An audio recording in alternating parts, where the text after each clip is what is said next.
पुण्यामध्ये 15 रुपयांचा विकलेला बनमस्का दुकानदाराला चक्क 15,000 रुपयांना पडलाय। आता तुम्ही विचार कराल की हे कसं शक्य आहे? नेमकं काय घडलं होतं हे जाणून घेण्यासाठी हा व्हिडिओ शेवटपर्यंत बघा।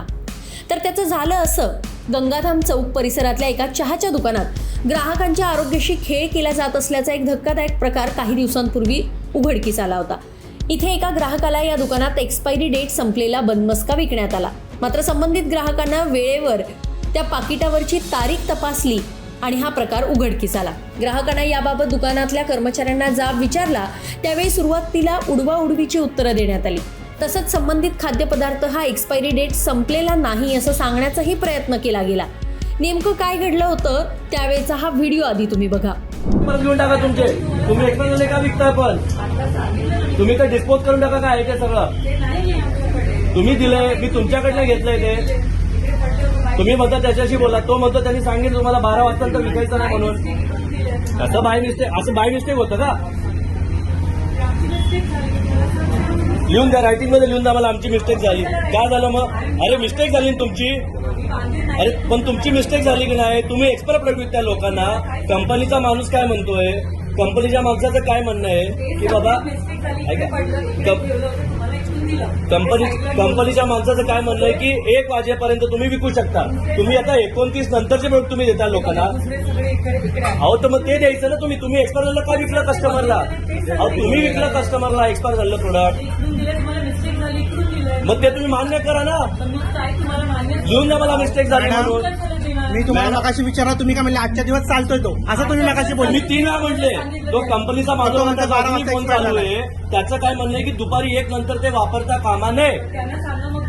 तो बोलतोय ना, लिहिला बेस्ट बिफोर पाहिजे होतं।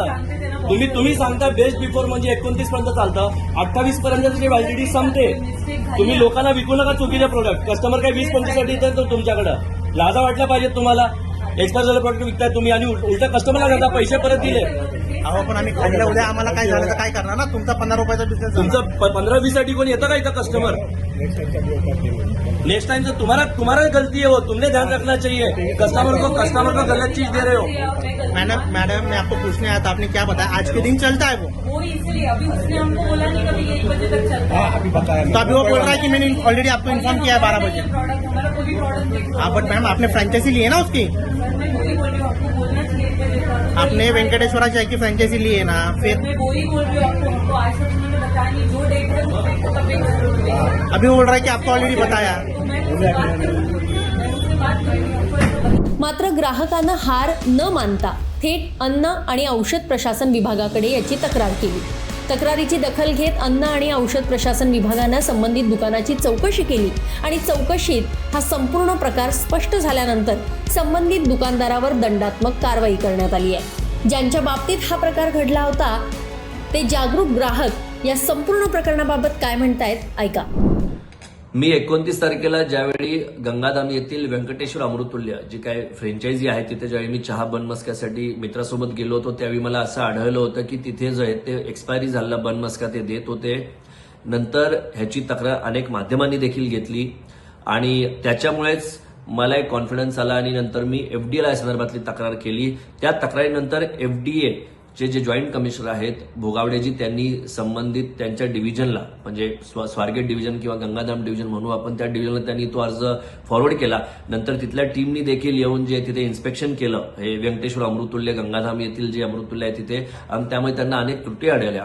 त्या त्रुटी आढळल्यानंतर त्याबद्दलची त्यांनी तात्काळ दखल घेतली आणि 15,000 रुपये इतका मोठा दंड जो आहे तो त्या व्यंकटेश्वर अमृततुल्यवाला लादण्यात आलाय। तर मला वाटतं कुठे ना कुठेतरी आता तरी रेस्टॉरंट, हॉटेल आणि इतर जे काय फूड आउटलेट्स आहेत त्यांनी शानं व्हावं, त्यांनी नागरिकांच्या सर्वसामान्य लोकांच्या जीवाशी खेळू नये अशी माहिती त्यांना कळकळीची विनंती आहे। ह्याच्यामध्ये एफडीएचे मी विशेष आभार मानतो की जेणेकरून अशा गोष्टी पुढे घडू नयेत म्हणून त्यांनी तात्काळ दखल घेतली। त्यांनी माझ्या तक्रारीची तात्काळ दखल घेऊन व्यंकटेश्वर अमृततुल्य ह्याच्यावर 15,000 दंड लावला।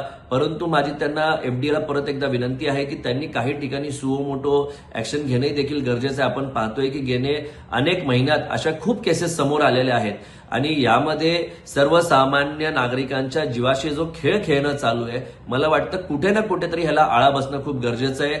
त्यामुळे प्रत्येक नागरिकांनी देखील आपण कुठल्याही हॉटेलमध्ये, रेस्टॉरंटमध्ये ज्यावेळी जातो त्यावेळी आपण हे नक्की तपासलं पाहिजे की आपल्याला दिले जाणारे जे प्रोडक्ट आहेत ते एक्सपायर झालेले नाहीत किंवा ते चांगल्या क्वालिटीचे आहेत आणि अशाच ठिकाणी आपण जावं. जर कोणाला असे प्रोडक्ट आढळले असतील तर त्याची एफडीएला किंवा संबंधित अधिकाऱ्यांना तात्काळ तक्रार करावी, जेणेकरून इतर लोकांच्या किंवा इतर सर्वसामान्य लोकांच्या जीविताशी हे हॉटेल, रेस्टॉरंट किंवा अनेक जे फूड आउटलेट्स आहेत हे खेळ खेळण्याचा प्रयत्न करणार नाहीत. सर्वसामान्यांचा जीव महत्वाचा आहे. एफडीएचे मी पुनश्च एकदा आभार मानतो की त्यांनी याविषयी तात्काळ दखल घेऊन व्यंकटेश्वर अमृततुल्य गंगाधाम येथील जे आउटलेट आहे त्याला त्यांनी तात्काळ दंड लावलेला आहे. जय हिंद, जय महाराष्ट्र. ही घटना केवळ एका दुकानापुरती मर्यादित नाहीये, तर ग्राहकांनी खरेदी करताना अधिक सतर्क राहण्याची गरज आहे हे या घटनेतनं अधोरेखित होत आहे. अनेकदा घाई गडबडीत खाद्यपदार्थांची एक्सपायरी डेट तपासली जात नाही, मात्र अशा दुर्लक्षामुळे आरोग्यावर त्याचे गंभीर परिणाम होऊ शकतात. महत्त्वाचं म्हणजे या प्रकरणामध्ये ग्राहकाने वेळेतच आवाज उठवला आणि अधिकृत तक्रार केली, त्यामुळे प्रशासनाला सुद्धा कारवाई करावी लागली.